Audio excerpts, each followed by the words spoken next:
The purpose of today's gathering is to talk about the Quran and what is the role of the Quran in our lives.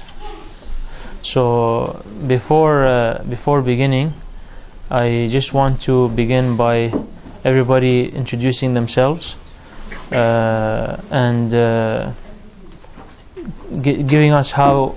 telling us one thing where you can talk about how the Quran has actually influenced you, or when you think about the Quran, what do you think about? If we can just have the door closed. Sorry about that. Thank you. What is it that you think about whenever, when it comes to the Quran? What do you perceive of that? What questions do you have about it? Just to see where everybody stands, and we can share, how we feel about it to begin with, and then take it from there. So, would anybody like to begin first, or we will do the usual round table approach? We can start from the right and from the left. We can flip a coin to see which side we're going to start with first. There's many ways to go about it, but at the end, each of us, inshallah. So, please come forward. If somebody has actually freed the spot, please come forward. There's a spot here. There's a spot there.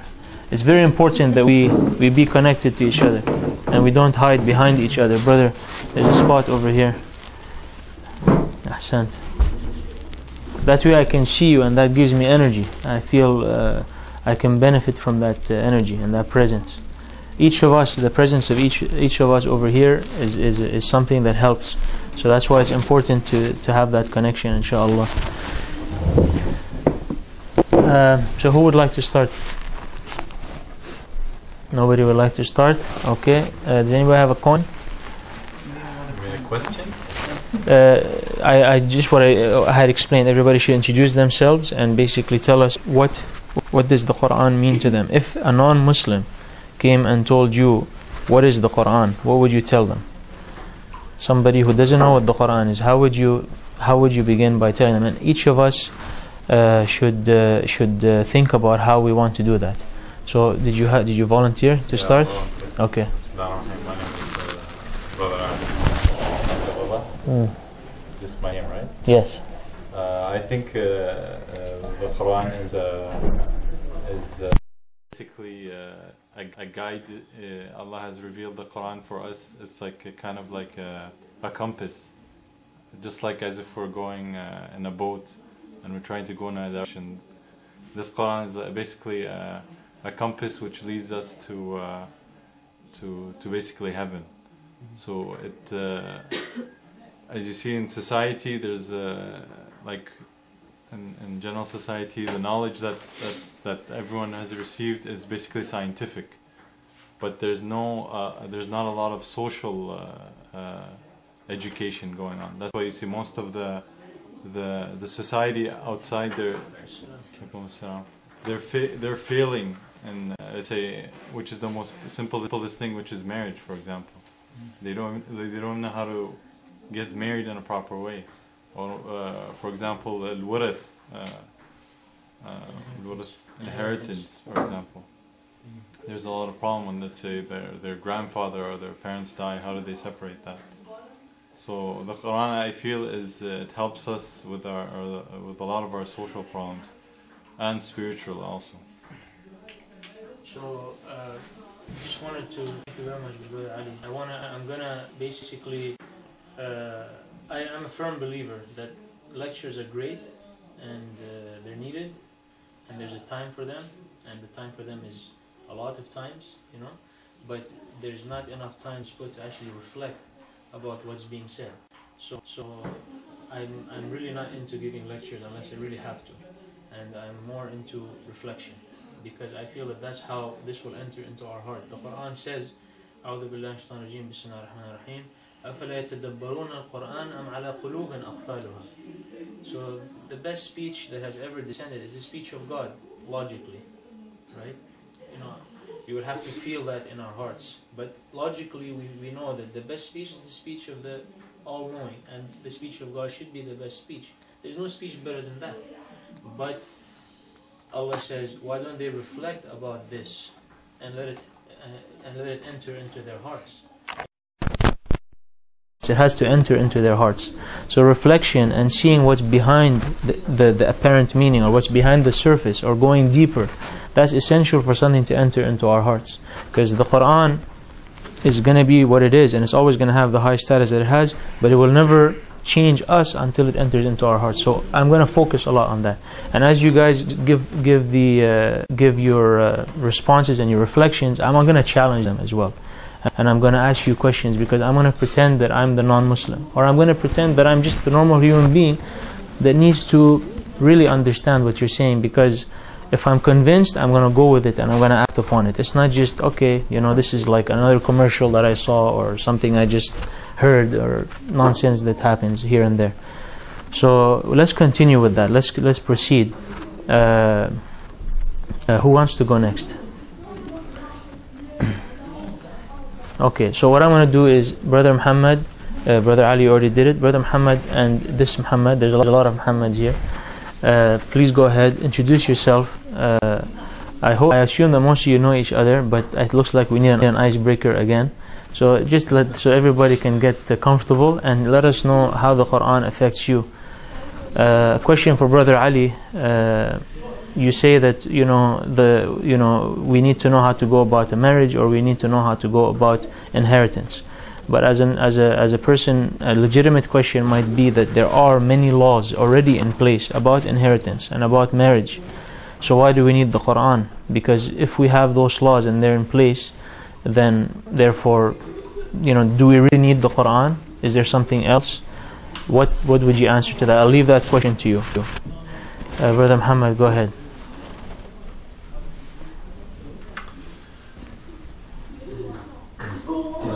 So your name is Muhammad, and you're the cameraman, amongst many other things.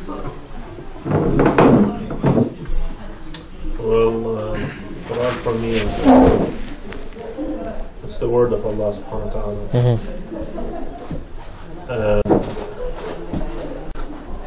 Reading the Quran is not the same thing as contemplating within the verses of the Quran. And I have touched that feeling through the bi-monthly contemplations that we have with the brothers. I think we're far away, although it's a closed book to us. It's closed to us, it's closer to us as Muslims, yet we're really far. We tend to read, but we don't tend to understand. We don't tend to feel what's inside the Quran in terms of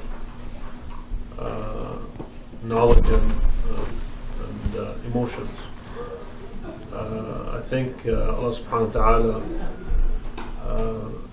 He's not only giving us a message within the Quran, yet He's giving us the code of life, and how we should understand, how we should move, how we should feel towards Allah.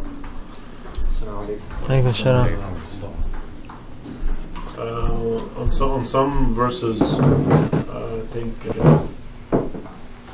when we read a lot of in our daily prayers, Surah Al-Fatiha, and we always say that Bismillah ar-Rahman ar-Rahim, Alhamdulillahi Rabbil Alameen, Ar-Rahman ar-Rahim, Maliki Yawmiddin, Iyaka na'budu wa iyaka nasta'een, Ihdina as-Sirata al-Mustaqim. We're saying what Allah is saying. So basically Allah is teaching us what we have to do. Iyaka na'budu, do we commit to Allah subhanahu wa ta'ala in our life?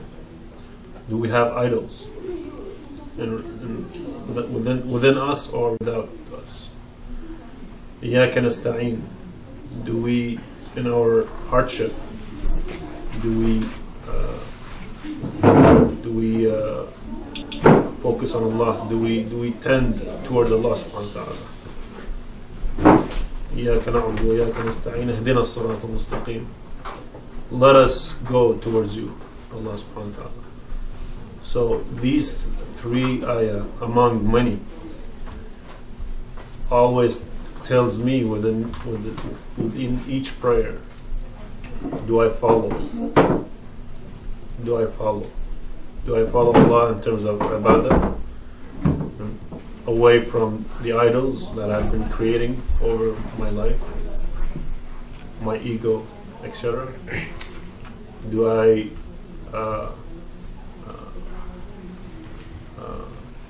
do I do tawakkul to Allah subhanahu wa ta'ala rely in my hardships? Right. A lot of time we just sometimes we feel so depressed that we just forget the existence of Allah.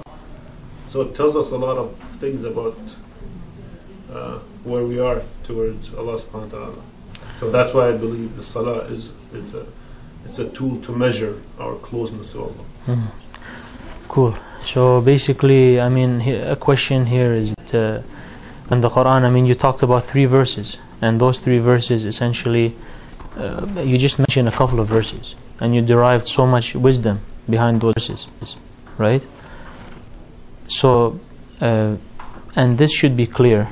We say it anyways. We say that this is the case, that there's tremendous amount of wisdom there. Yet, how much time, and what place does the Quran have in our life in that regard, and why not?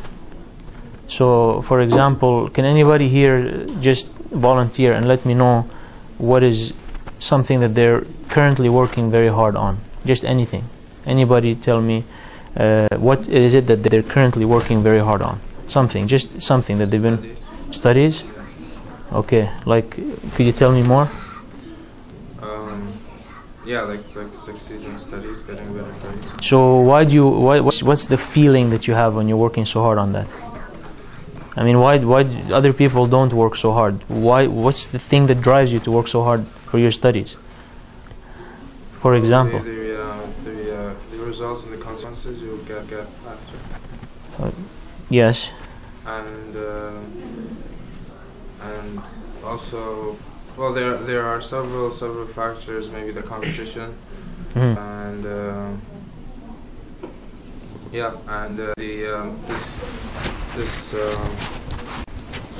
this need of being successful in life. But why do you have that need to be successful? Because otherwise we will not be fulfilling the reason why we are, the purpose of us being. Is this really what drives you? I mean, whenever we have to be honest with ourselves to begin our journey. At the end, it will drive us to Allah subhanahu wa ta'ala, no doubt. We should not be afraid of that. And when you are studying for exam, give me an example. Like, what do you study right now? Physics, and you had a physics exam, right? When you go to that test and you're afraid that you're gonna fail, in your head, are you thinking about the fact that if I fail, I will not be doing what God wants from me, and I'm really scared of that? Or are you thinking, I don't want to fail because, and allow me, I could be completely wrong, but I'm just gonna ask that question because I'm that way anyways. Because if I fail, I won't get a good grade, and if I don't get a good grade, then it's gonna be hard for me to get a job, and if I don't get a job, then it's gonna be hard for me to, etc., etc., etc. That's what I said in the beginning. It's the consequences, the results of studying. So that's really what moves. You have a real fear that, you know what, if I don't study for this specific exam, and if I don't answer well, there's gonna be some pain. But here it comes, it's either fear or it's either like the envy of what's good if you study. Or there's an ambition, right? There's an ambition, like you feel that there's a potential inside you, that there's something that you have this energy, and nobody can describe it like you can. Nobody can feel it the way you feel it, right? And that's something that you don't want to lose that. It's something that draws you to it. It's both those things, right? And therefore, when you want to study for your physics exam, you listen to your teacher and you read your physics book. If you want to do well, you take your notes and you study them and you practice them, because for you this is important, right? And that's true of everything else. I mean, if we have another objective, whether we have an objective to have friends,